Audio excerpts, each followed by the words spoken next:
ya manane ene afisem ne aka bo mu a ye de ba be som mo nti go behwe na wa kan ho na bibia no enso atimi atototo migina mu e de ama ABOU DIABY a me de afisem ni na no enso eba afisem nim no ye be din komo enso atimi da fa the MTN-FA Cup a baba so round of 16th no yebedi mu nkomo ne yatimi am wo hu sade no ma no enso esitie match fixing ne ade ade nso yebeba awuram ne yatimi didi mu nkomo wa abram panifo e de nsem ba ko mienu bi enso atututuja sanso na yen sports minister honorable Kofi Idi Adams enso atimi di nkomo e da fa grass football ho a yede mu nsem e de beto anim other stories enso atimo ho ani na no yaka bo mu e de ba ababe so mo ne enso e wo dwumadi ne so yewie pe yebeti awuram amonone ni akwakwa akudidi di nkomo ama no mani na no enso atimi afefefe UEFA Champions League ni mu nsensem no sai na esiko yede mu nsem enso betimi di ama sai na Arsenal fo efa Ateta nyoma wono enso etimi ye Lutakin beba no de mu nsensem ni na no enso atimi di baba to anim tamano ne nsem no wo ha dewa Lutakin beba wodi ni na no bre abra o touching it down no locking it down na afei wagyeja mu jumpo enso atimi edama yemienu ana yedi dwumadi en wo chame nanso mo motoya kire support dwumadi no amana ba wakwa mu ya brand ya friend Benna so no executive chief producer for this wonderful show wono na abobo bibia no na no pai yere ba be so mo ne enso e won Fakye TV so sanso na benya master planner or supporting no benya T-Bread supporting no Julius Caesar supporting no and I feel benya Habib the special one and I benya brand ya friend ABOU DIABY mu na no support ma bibia no enso atima FFF adwuma mo mpanim for supporting ama ya no ay dindindin a yenso yetimi din komo uwram e wo MCR ha obenya bayo a jefen Adjoa Benedicta obo adwuma ama bibia no enso yetimi FFF camera na chi no e Lord Asamoah Lord of the cameras no ono support ama bibia no enso yetimi FFF sanso na yem proud sponsors a omde omusika etai achi madabira de timi dwuma de ni brown no omo nso support yi ama ne mani na no enso yetimi FFF wo fie no nso wo ka ho bi na dwuma de no enso yetimi wi payen tu ko Facebook ne so wakọ na fa comment no koto mu pam no mehwe makenkan me kan bia che ne nso ne me bomodin na makenkan o comment no enso timi dia maw na wonso watimi ahu se man enso esi konti wuramu o Facebook ko pe make sure say o be share o be like na o comment na to be follow your page no wuramu YouTube nso a gene sa fa mai na subscribe na wuramu o TikTok wa follow yen na bibia no enso timi fefefe o ye ne sa pe na yami a shaw na no mani na no enso timi akoye me da me ho aba me ba pe me wuram na fa fisem no me de munchemu enso atimi di asomwone enso ewo dwumadi ne so me ba sisi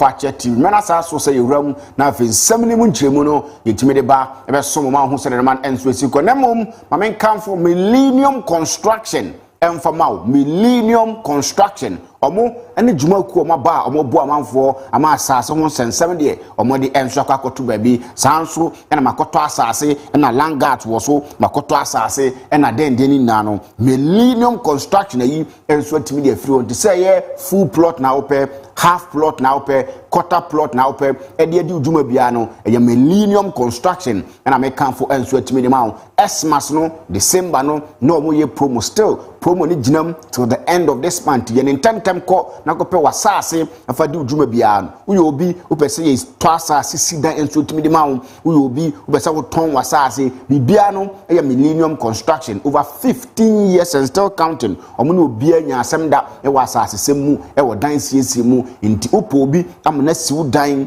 ama wasase papa ato wasase enso atimi e de amawa e ya Millennium Construction na me kanfo enso atimi de ma wo do ani be kirem enso e wo Kumasi Boshan na Yas Junction na afei woni Millennium Construction panifo enso atimi edi nkomo opa futu ba dansie opa dansie ho nyoma bibia ba dan de e Millennium Construction na me kanfo enso atimi a betimi no madi nkomo on 0244274084 0244274084 na afo ni Millennium Construction panifo eni nkomo na fa asase no moma obi na osofako na fa kodu djuma na bibia no enso entimi fefefe ye ko na yakọ akọhwe ama yen talent enso atimi adadi no nti na Fakye TV the gifted icon season 2 enso atimi di aba we no street crown edition wo street ne so o jo home na o kyeresa wo na ye street ken ya de a emre ni nie bra be da o talented na wiase ni na no enso entimi hu adoma kyede a twedi amponyankopon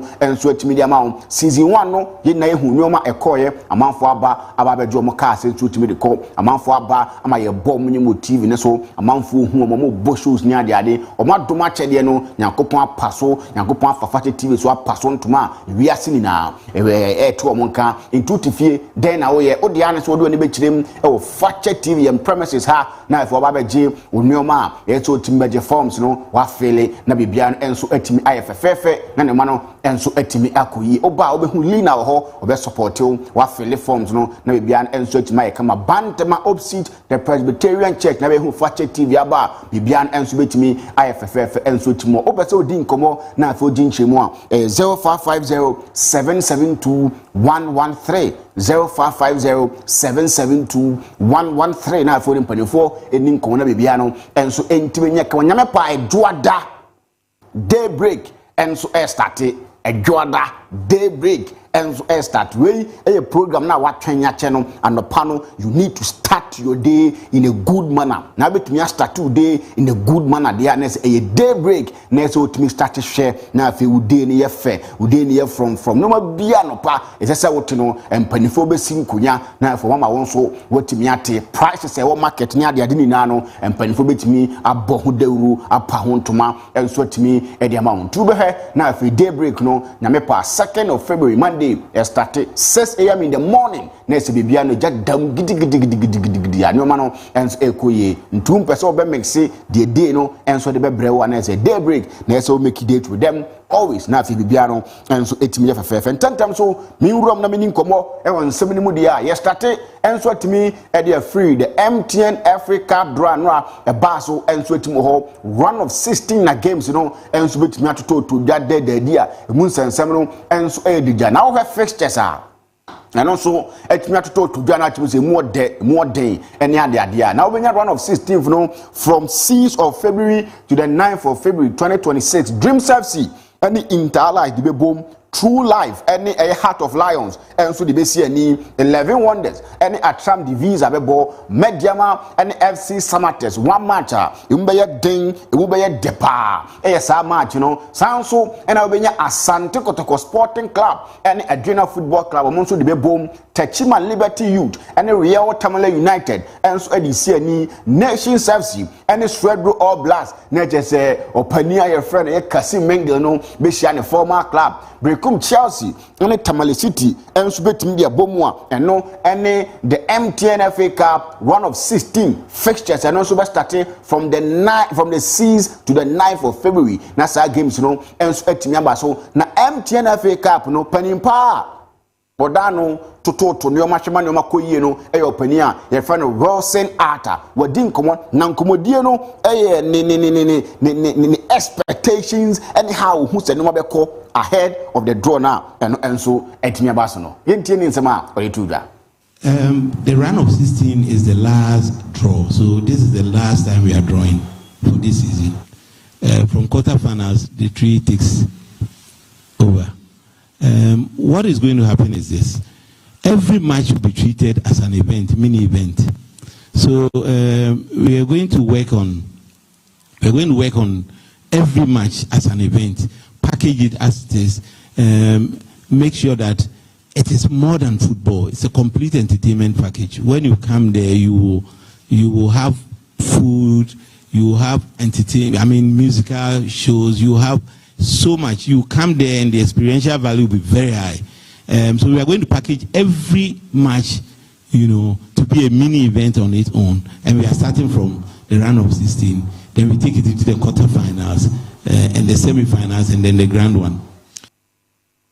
No, and Samoa will set out of an power no, and at the MTN-FA Cup or down a dinkono say a hayana dono and sweet me ende, and I'm saying if you have quantity any drew biabium, Nessia Bob was seeing Ness and Nomano and so etimiaco, you know, we are siding como and incomodino on expectations, anyhow, a nomano and specific or MTN-FA Cup. On the weekend of 6th February to 9th February, we have enough time to package these matches, promote it well, and trust me, these games are coming very close to you.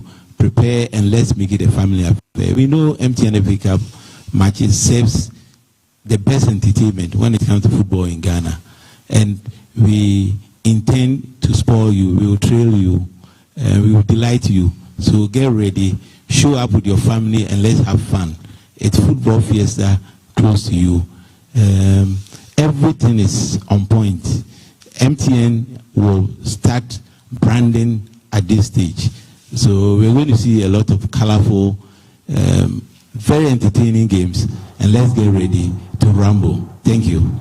I know, and someone open here from Wilson Arta and 20 minutes to January. We know your name, MTN-FA Cup, how we sit here, Ewokruma into Fawabusia. Bianca mon costa de monko na monko enjoy mo we aduane be pia chede ne no bebre enso betima pie mo ho ntimo na monko support mo teams ene ade na bia no enso entimi nko ye no pani afa na Frank Wilson ekọ ho Frank Nelson ekọ ho no so etimi di nko na after the draw no say na Frank Nelson ede ne nsam enso etimi chu dware mai. Well, thank you very much. Again, we are seeing a situation nobody can predict, and that's why again we say obi anyi obi. But for me, I'm looking forward to see what Dreams FC can do with entire lives. I know why I said that.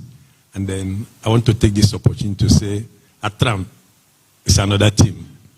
No matter who you play with, even though they are playing 11 Wonders. 11 Wonders is premier. But Atram Division, they have shown consistency. I will know what they can do. So I'd like to look at that match. So let's see what comes up with it. But it's a very good draw, and I believe we'll prepare very well. I don't want to talk about Asante Kotoko and Edwana, because if the league slips from both of them, the fight is for Africa between the two of them. But I know who will win that game in my own heart. So Frank Nelson now telling Kasa Odin Kono Chess matches when the Biarada ultimate predicted no money not me queenum or share 11 Wonders near Tram Divisa a match 11 Wonders for Premier League. So Tram Divisa just only consistent when it comes to the MTN-FA Cup to a match in Bay Day and Odin Comos a Diana and Yasaniko to Kono Babayarano a match in Bay Day because the Premier League teams Mienu League in from Monsa.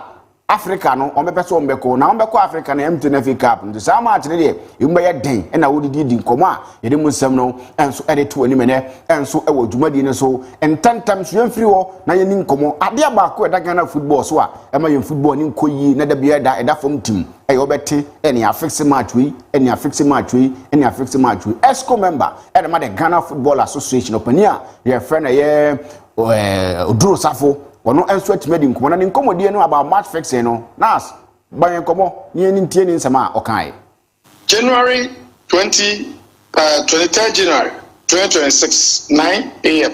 9:08 a.m. and minya call fee abranti bi say friend no call say friend Nana Kwadwo Chiano ma one ana o introduce mu say oya football ejuma no chairman in Italy until suffer between the two countries. I'm saying, on some of the premier, handy with me, Jaika. I'm saying, Antimia day. When I say, Post City Football Club, when say Ghana League, you know, second your bread, and you know, was all boy, because all boy can be so. I don't see you. The match, any golden kicks, about the ball. But say, I about correct score. Now, maybe 4-2 and now 4-1.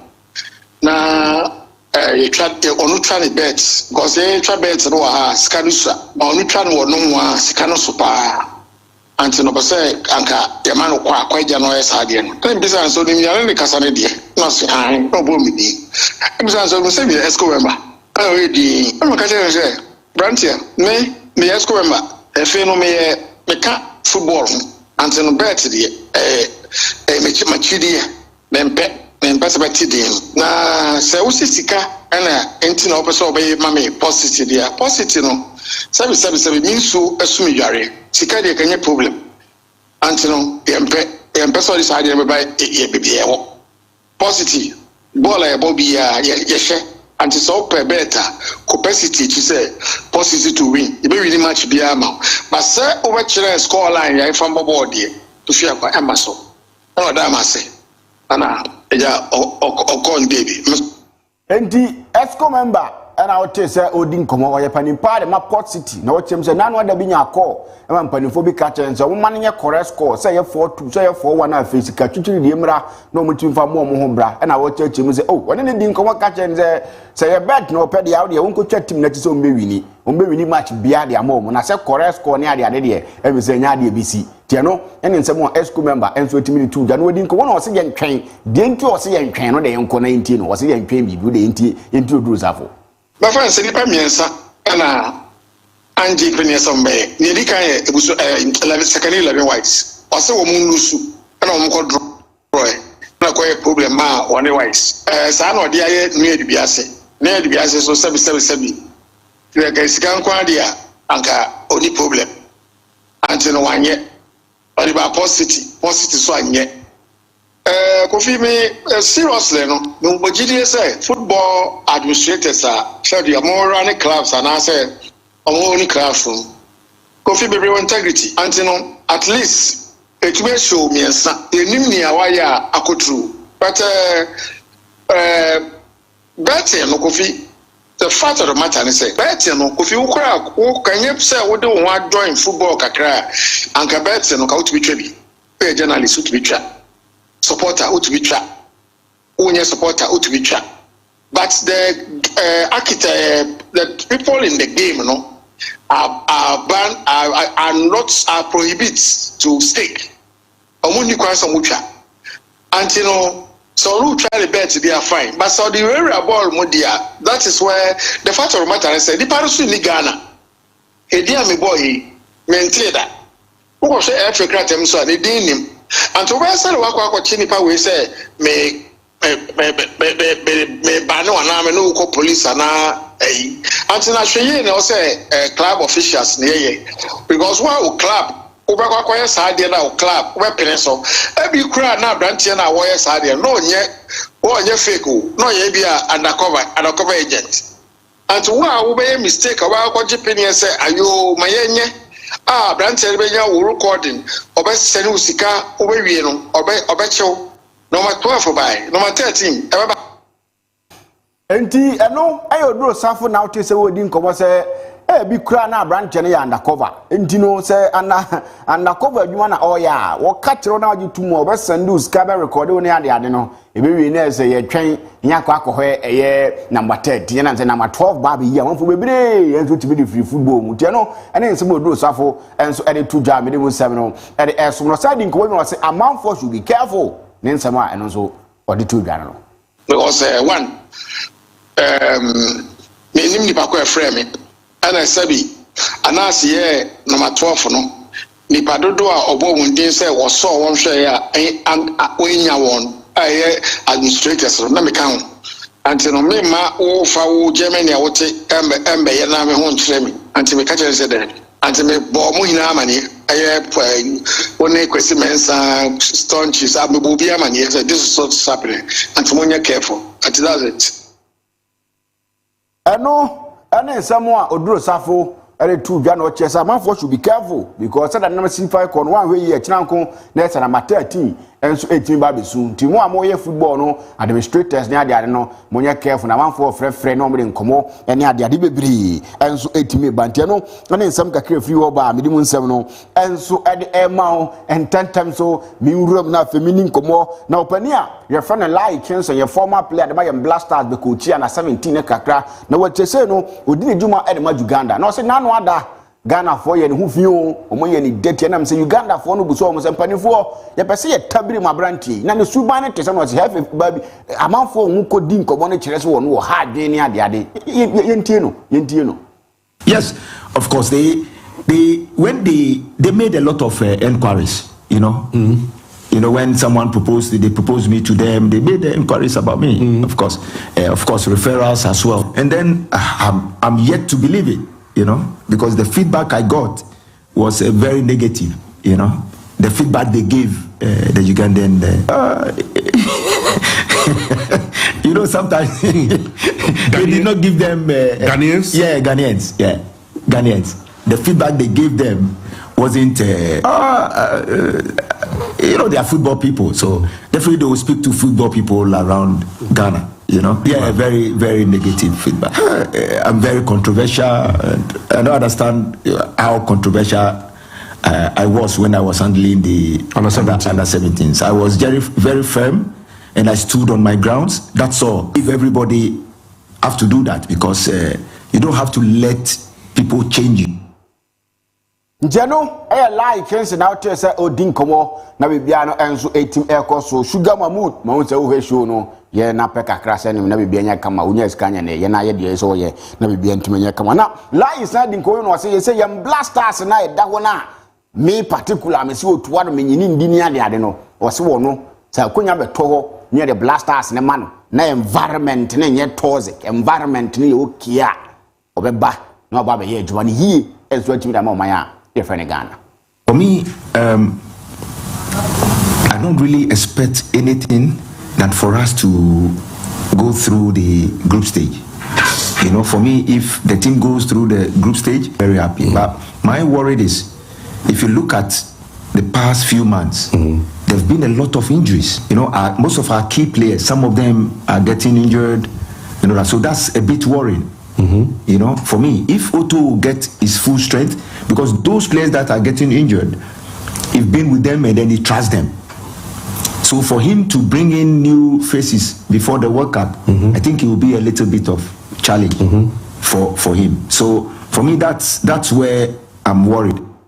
Ndi babia uni ase owo how kakra de ma otuwa do no na odidi de ho komo enso atimo ho a ye de mu nsem enso atimo de asomone enso e wodumade ne so ugusu a wotie na wo hwe enso on Fakye TV Facebook no amanfo de eye nsem na mo enso atimo de aba Minkali Roy sanso na kwaku de that abrantie friend ye John Awini munna no mo de monsem na ba ye mrepam no mehwe na makenkan enso atimi de ama na bibia no enso atimi ayefefefe honorable Kofi Idi Adams ono na Ghana ha yem football no ene recreation no otimi hweso ma bibia no enso etimi koyie na odi sa adwuma ne man na odi nkomana ne nkoma edika no wakasa e de afa grassroots football ho say na honorable e de nsem no atuja life. The foundation is the greatest. If you invest right in the foundation, the superstructure becomes solid. And for sports, you need to start it very, very early. And that's what gladdens my heart that Let Kids Play and 22/25 agency are looking at starting right from age 5. And that's the correct age. Whether you want to produce the best athlete, you want to produce maybe the best footballer, the best boxer, and what have you, it must start from that age for you to build the right discipline. And so grassroots, and especially the young kids, starting with structured training is the way to go. Eno ene Samoa sports minister honorable Kofi Idi Adams ede tuja yerimu 7 ede ema no se structure no hia ti from grassroots to se structure ni ye adwuma ni ye a bibia no so betimi akoye enso atimi da ma o ma ye frɛ ne Ghana na o chechemu enso etimi wo ho na o sa di nkomo biem na nkomo we no e future of yen sports and in football. And that is what the future of our sports should look like. The future should look like that way, where young persons, right from the basic schools, will have the purposeful training, and that fits into clearly the agenda of His Excellency President John Dramani Mahama, that school sports be given the right place of what? Honor. And that it should not be just left and be done haphazardly. So right from the basic level through to the junior high to secondary, all the way to the tertiary level, there should be proper coordination. And that is why we are working towards establishing a school sports agency that will deal with both school sports and grassroots. But for a start, we have appointed a coordinator and a deputy to begin the coordination processes, and I know that this will go a long way, and that's why events and programs like this are so dear to my heart, and that's why you find me here.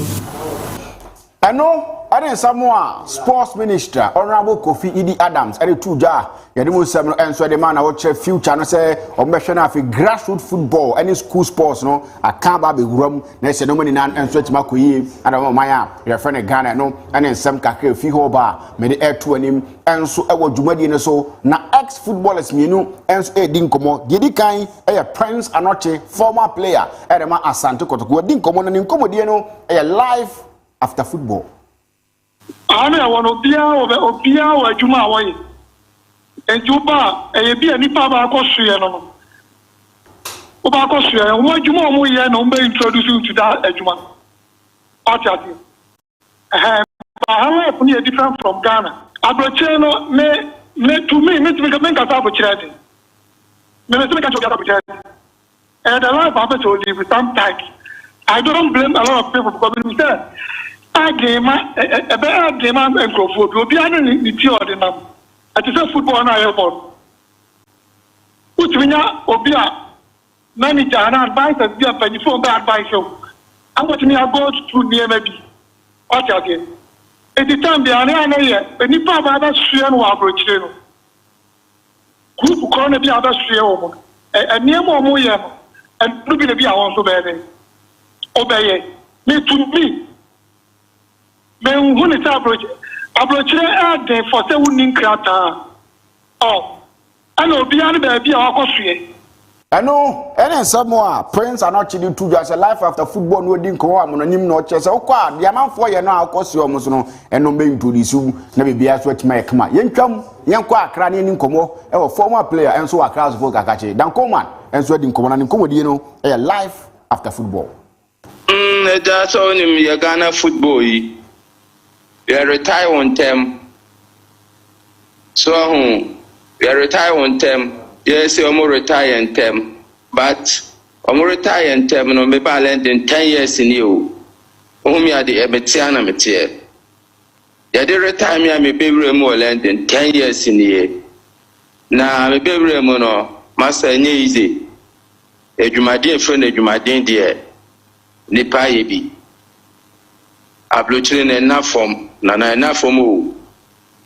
Nasha will be our born a ball every any career. ASN Casamly in Kawani die papa be the fee papa be Kajuman Koya no. Sebi a man for any Jinhua. SSA Kone Bibi, I would me say I will see Kabi and I say, but you be a career and then yet, they say so Sabe Hosland.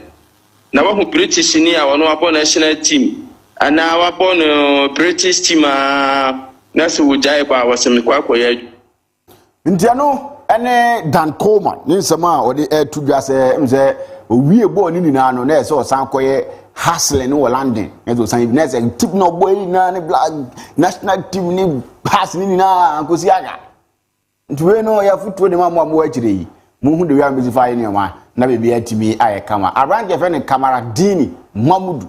Or also a player and at the mass say Hilal it was Sudan because now what I see baby $100,000 be to me pima branch na go see akan e da mom from Mediama or no and so to me room Sanso and a Kasim or Kanse Mengel say see no and your head coach at the matima your friend no Swedru All Blacks are e mun sen 79 and so etimo ho nsam ne de dewa wa na suggestion and so e menaso say ye beko na fi amanone 79 no enso atimi aba na bibia no enso atimi ayefefefe nti luta kinaba a wo de be wuramu amanone na fa amanone 79 watimi enso edi atu anim luta the king Ricardo Varas the punchman na bibia you find here kokunyami adom na also oh nyami adom mimpom ye Fakye afko eba na wie no Empanyimfo sanka efie wo yi nka achiri ni abofo no na Senegal and Morocco fana incident esi na kwa dega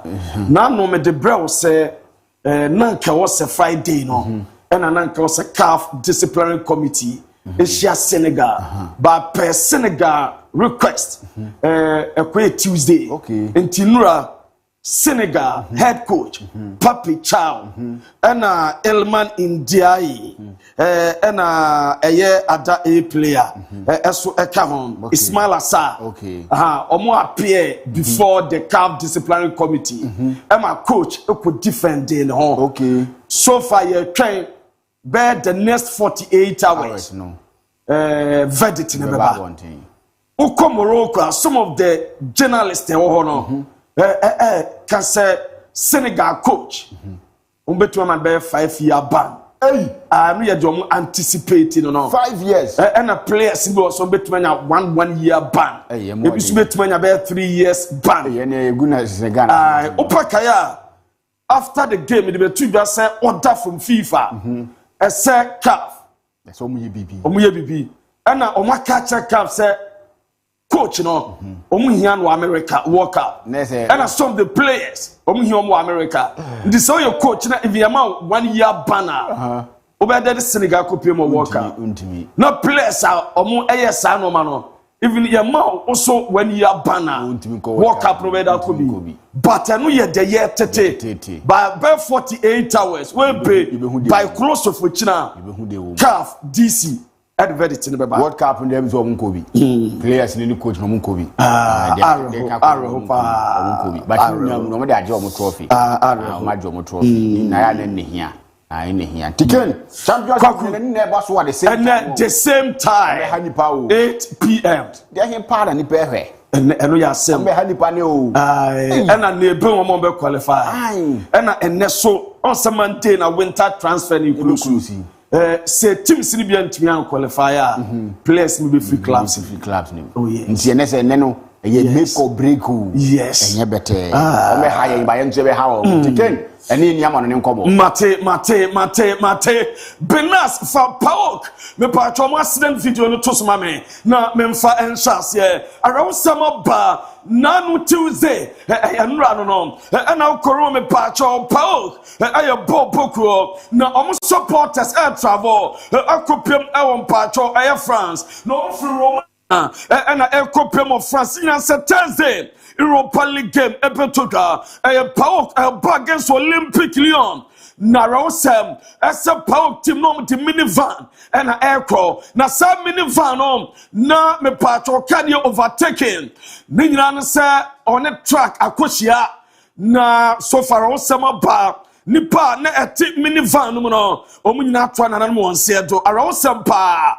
wotwa ka ketwa na we na oye overtaking omu efi Romania ekopiem eso of France na me pa Thursday ya wada omu team boy Europa League game omu ni Olympic Lyon na abro you overtaking na have track kakase ba ko so ba na odika no epehia na erosem dipa na etimini bus no ba kokura antimi ansore and there was someone no pen yet amam e wodwumaje no so mamura mo Tottenham Hotspur mama omo accident images no nina sa was an odobet oni Kolomwani omo so eka akonya accident omo tie akotu na good news ne sawe e Tottenham e plus ni na e fine omo ebetmasi akai edamom game enem eba Champions League omo ebebo eno no panyina your friend Thomas Frank wakasa e dia for Randall Kolomwani eno beva was an autobet accident tom konya wotwa ka na esuona eye time ene ekotuma ka no konya nkwansha good news asabai no eye fine na yenten sama Thomas Frank e dia tuga about 2 players no Kolowani and Wilson Odobert are both fine. Unfortunately, they were both involved in a minor accident. Everyone else involved in that accident is fine. It was a tire blowing up. So the two of them are a little bit delayed. But they will land later tonight. So that's the first thing. Then Pedro hasn't travelled. Unfortunately, picked up a hamstring injury, so he'll be out for 4 weeks.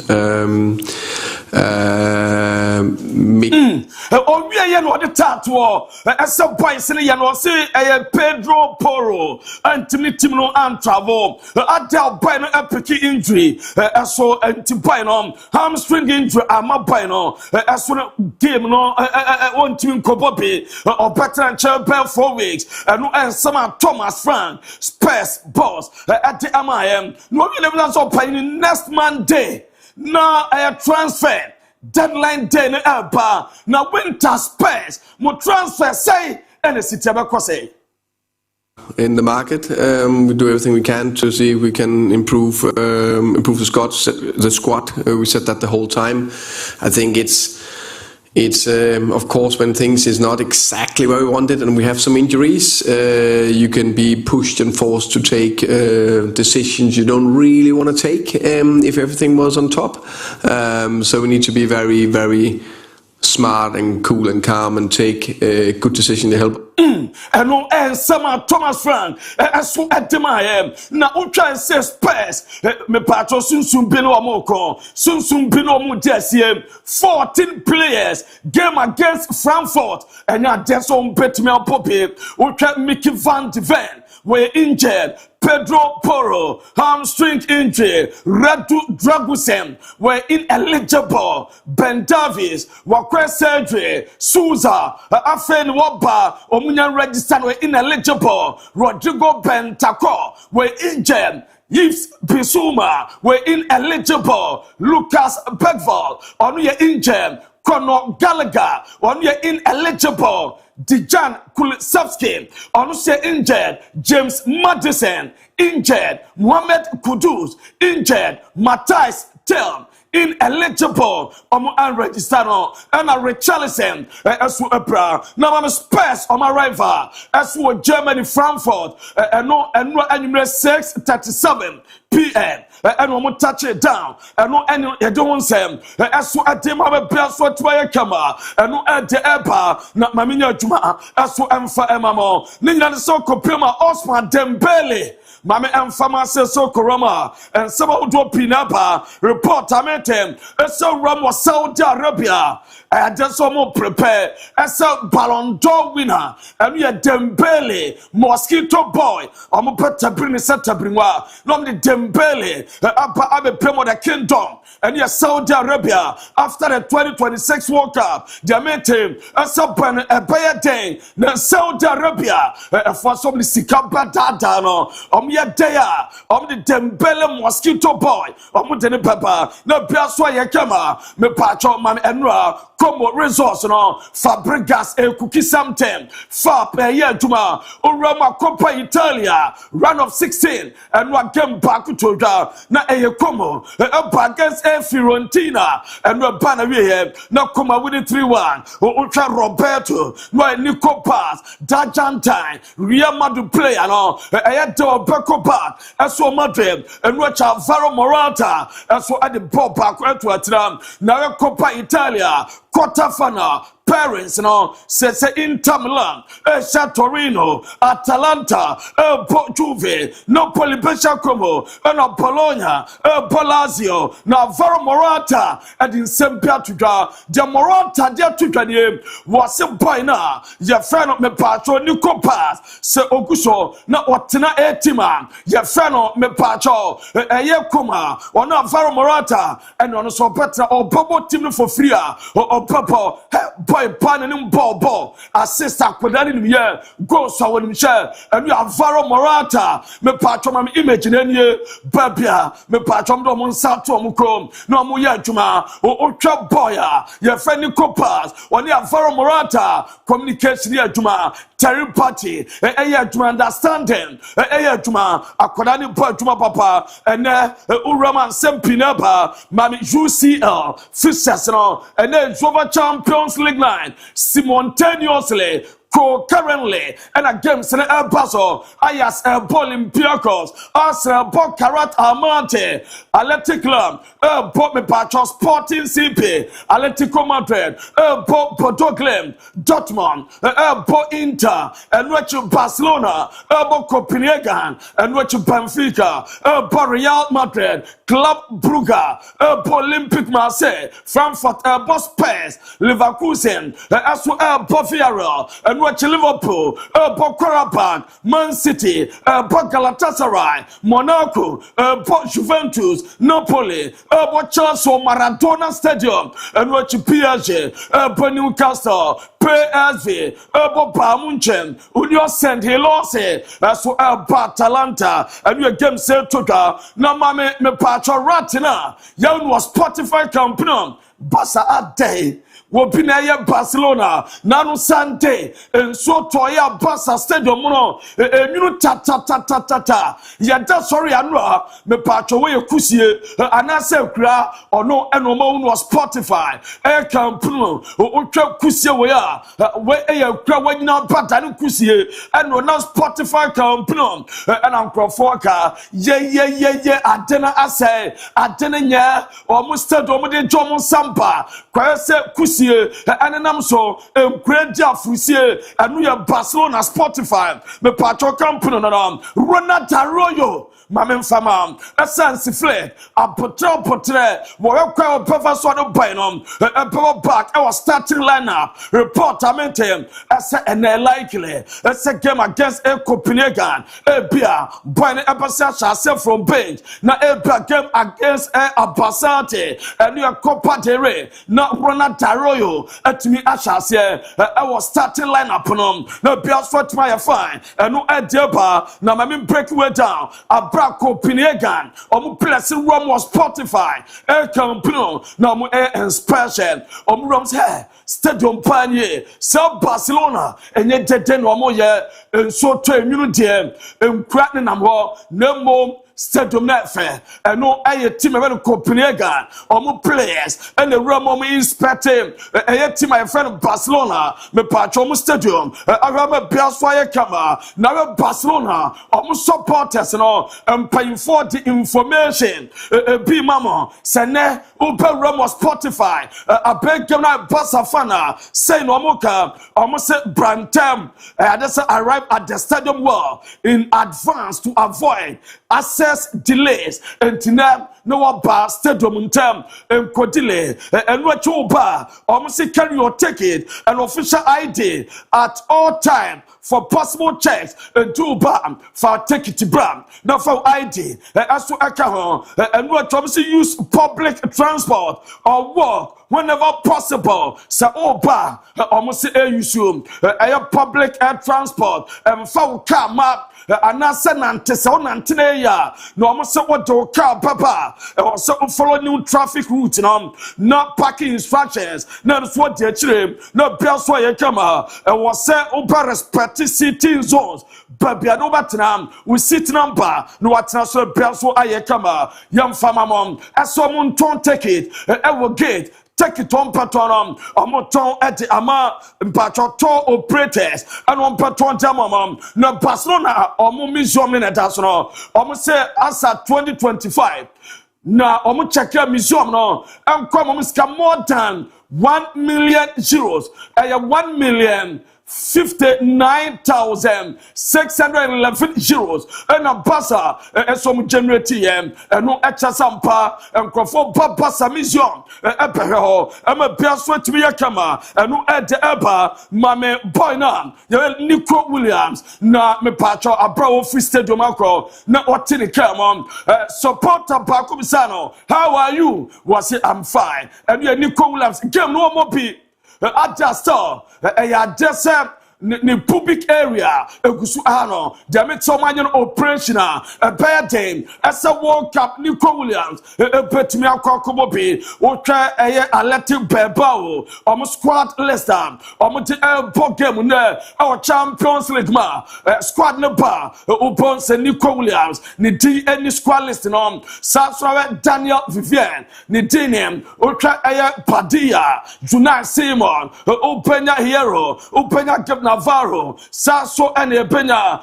eye Nyak Williams mo ene namuna Nico Williams ni di any squad no no eye deba ye chama breaking it down aso adama na me patcho ma me ram na me Atletico Madrid training we Atletico Madrid training me patcho physical trainer ye fell Lewis Penado opinion and so toy after the rain no set him air training no prayer kama or catch a place very careful on the pitch and yes bad game against Bordeaux Glen now more prepared no be sweat my fine and there by judgment as them no prayer training and Antoine Griezmann and Kwana no one to the team no as anya training you Mateo Alemany the sporting director at Atletico Madrid abra or prayer training after training at Cannes Stadium as well na no Mateo Alemany yatayem as only Diego Simeone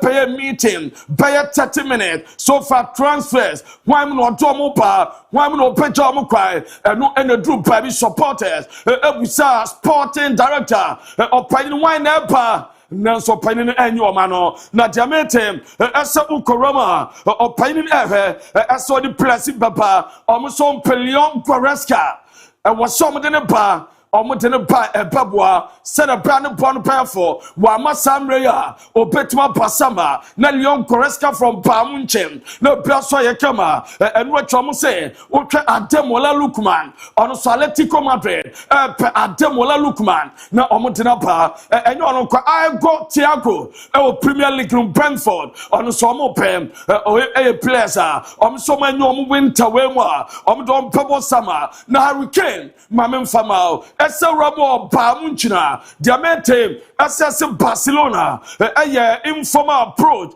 to Hurricane entourage bossum we am say kwad Hurricane wa ya say one of reject as Hurricane na ni je ewo me pacho Munich Kronom na ni je ewo Bamunchem or pesa we stand there no toso pa djuma kama aso adimo na mame Real Madrid omo pape training na uram Lisbon and no mu dramatema wo na Madrid team rom we Antonio Pintus Vini Junior and a player na baram omo pape training na biaso ye kama we say Madrid players ani je mutuni ye Serie ye we Mbappe David Alaba na Rodrigo ni na momochi chasa no mate bi keke at Real Madrid pop ekro na enwa Mbappe tama omu training na Mbappe edu babe na omu ball randu omu draws edu babe no omu ya normal wasam Mbappe jina mfifi na no me kamera mpatwe speech Mbappe die na wasam kanite mfifi na omu bonus we ayanto chantochi no mpomani yefe na opanyina fa na Varo Peloa etilva speech yente kakra es el más bonito, porque conseguimos la 10ª aquí hace más de 10 años. Este campo es el más bonito, porque conseguimos la 10ª aquí hace más de 10 años. Este campo es el más bonito. Stadium way and Madrid at the 10th Champions League. I was so like this man. I had one more into beautiful stadium. At Madrid, I was said, Omoya Jenny Beam, so Madrid, possible lineup, no Biaswanya Kama, Nauka, Goki Park or Tua, Better Bianza, Vavante Baraba, Yepena Alvaro Carreras, Dinelson Raul Asensio, Yepena Twamini Atagule, and a Jude Bellingham, nothing Junior Mbappe Mastantuano, at me as was Elite attack, no Biaswaya Kama, no Jude Bellingham, so him, no yellow card, a round of 16, play offer, first leg, Jude Bellingham and I just say Obetman Poppy and the Mastantuano as well as Shase Kama at the Amamadred, no Fire, no Koroma, no Tuamini, and I'm a patron or Shasa Sadam de Mauno, be Paya Kama, now Atagule Kama Vinga, and then you just was Shase as when Atagule, a Pasha Sama Kama Vinga, as what in a pain, and Nuna Varo Pelua, the press conference, what did you go at the entire Opeka Alonso time.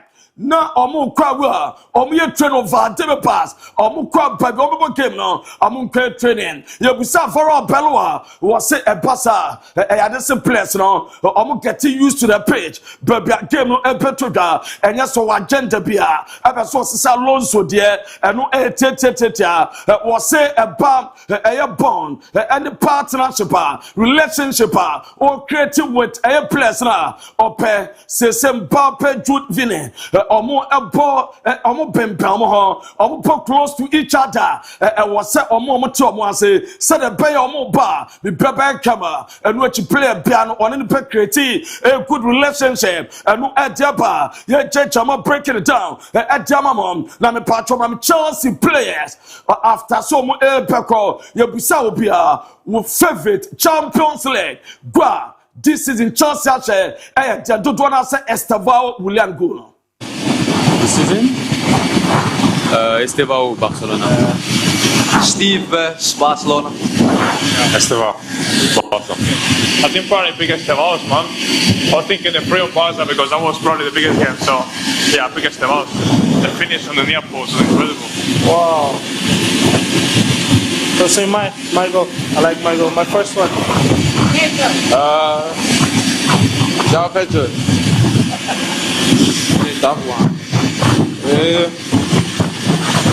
I would say Estevao goal against Barcelona. I would say Liam, the 3-0 against Barcelona.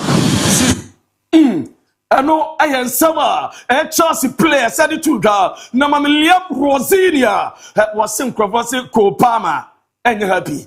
Copama, Omo Petono. What's on to my opinion? He's here. And you would have seen the speculation regarding Cole Palmer. Is he untouchable? Is he happy? Yes and yes.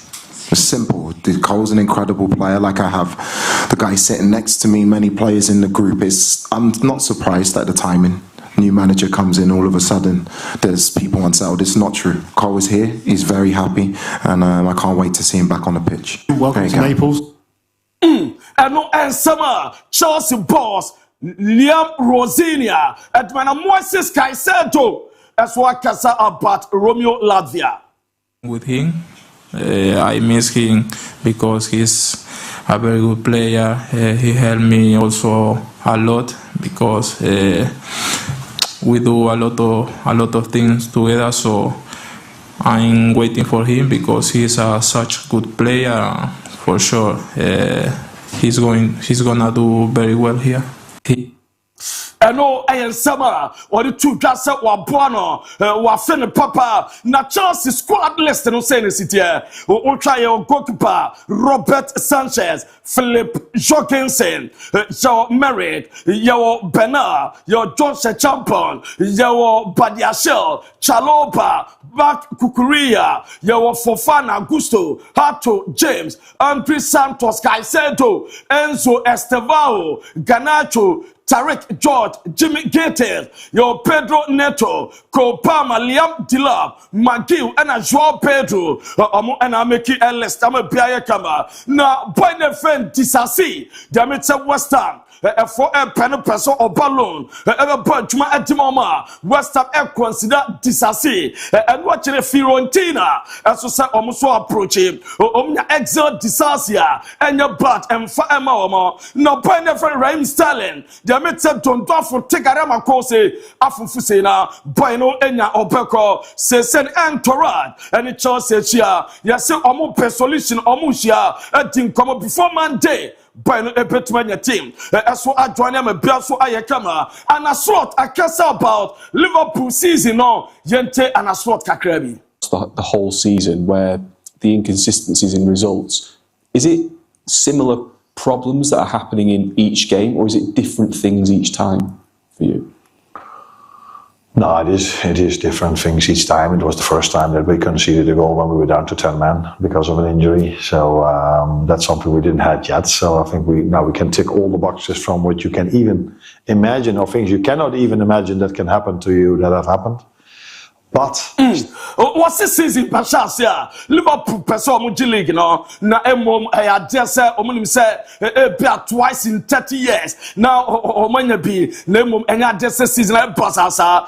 Yebusa Jeremy Frimpong as a opinion now no so far a Premier League in at the time was it the best league out there, and we Jeremy Frimpong and a Jatuga now and watching was said demanding a physical now Jeremy Frimpong sunset season away boy Liverpool more GTM was so Obeka Somuji FA Cup and a Champions League and no now Mami Newcastle United training on almost Ecopiema train out Jolinton when you're growing into Bino and travel. No Bruno Guimaraes I just saw running Kaka where Pima all prepares or benefit or late fitness test or pass or Papa Editor PSG and no at the Eba ye Jedam Vison Company. Was say team now qualified here now so and now rotation our Bamunchin that's an squad key players Obia Ebebobi and your company as well at the end now try AC Milan almost a pioneer friend Nathan Ake our team a friend or Man City or Epeno Omunyana Ebaba Omopa now Mammy Ike Gontokan Tama me patrona Oba and on attending before the press wabo a city abaso na time open on city logo in a tower when tiaso obaye was it a pay emotional stadium awanya a lot of success na the open game as was stadium saso and a pep gadolo ben said no anything and the supporters a bad them na N'Golo Conte Jamet also extended and from Al-Ittihad and Tina Jamet Fanabache and Al-Ittihad Arreche me patro agreement N'Golo Conte a petma realm as what take a compajuma at the Ama Fanabache I'm a Brian Kama now and watching me patro Tammy Abraham permanent move to Aston Villa, £18 million. Done Ayadan, or Mu Anyawie, and no Edja Dawa Jamo, as so at the Amam Outmadian so, not me patro, Mamia Jumawe, as so Emfa Emamo, Nignan Urama, Mammy Etia Stadium, you said a stadium nitier, stadium are you ready? Na stadium in here. Against Galatasaray, no more at the Kama, and no and a Taswa, ye Jamu at Jamamon, not Jamia Maminema. Me pacho wane ne bano on send them after press wabaka o ye training kakaka wane ne papa no mo e make fan na bia so aye kama no e de dawa Marcelo ase o check pa adesa omone Atletico Madrid ko Champions League final na edua bia Atletico Madrid ashe omo atu champagne be celebrating Ramos etimi enya equalizer etima omo eye bash digital satellite adaroma enya di dwumade pata na no pai bash ne decoder ne bash se men kan cho se decoder o pebia no o bana so ya wonsa ebeka bi wose utu akoto abra o peba ko abra DSTV centers omone ne ya dwuma mo da no ma da bosume so na wade ne ewumpa omani nguni sikampa ono a recharge ma no atwa na kire diama no wo se obosume ne wu a woni ni nkomo decoders openya games South Australia Opener tennis eguso todai upenya bi ahwe NBA ni na upenya bi ahwe abrabosumu ntahwe ade be fa decoder ho decoder bay say DSTV decoder multi TV Canal Plum and Star Times ni na upenya bi ediama Kumasa Propo Junction o na ofena onu pedi nkomo na door to door services oguso ye decoder na say fen obaba fa service ama office na hotel pub ni na installation mo papa the number is 0556 287757 Bash digital satellite Abripo Junction ship mo and a Kotoko Junction Abu Adaruma and an opedi tumedino epeta mumidi at the Lutaken what Ricardo Varasenka so Jam Wafisema Abu DIABY yes sir Radisomana Montina we the big boss Emeka Hona Banya Kama Oko executive producer Benas on necessary tumedi eme betani chire atuma cameraman Lord Asamoah ene gina camera na chi be camera Julius Caesar adama na manonin samawdo ya de epedam about 3 p.m. the entire team led by ABOU DIABY Lieutenant Bass Special Habib Babana Ricardo Varas Binas be producer show Lord Asamoah wa MCR anope Benedicta Helda omuna be boa me de dwumade ne bro Fakye TV sunie ebo 3 p.m. anoma ba na mo menyi TV ni mfra ye pecho no ma pi daybreak shase Monday the hottest educational political show epem o se krom ne Ghana and we are singing no Kwadwo Mafo the legend maestro and catch at the Monday nti nyampa Monday 6 a.m. anopa tu wano pa ne be shase a daybreak ya de shasa ma woni yentena menyi TV ni mfra yakra